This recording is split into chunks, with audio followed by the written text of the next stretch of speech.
And Allah is waiting for you. The angels are waiting for you. The Ummah is waiting for you to wake up and come back to Allah.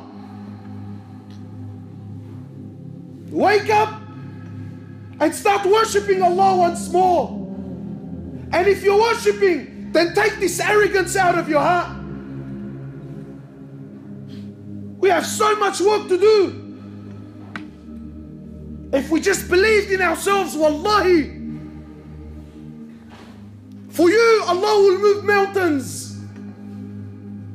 The same Allah that split the ocean in half for Musa, the same Allah that split the moon for Muhammad sallallahu alayhi wasallam, the same Allah that stopped the land from its earthquake when Umar ibn al-Khattab hit it,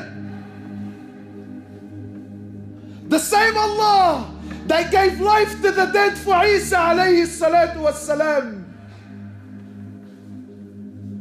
the same Allah that made the river, the Nile River, flow once more,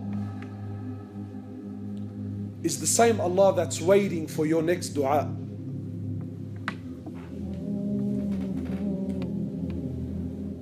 You just got to become like Isa, become like Musa, become like Muhammad sallallahu alaihi wasallam, become like Umar ibn al-Khattab, become like these people, and you watch and see if Allah won't do for them what He did for you.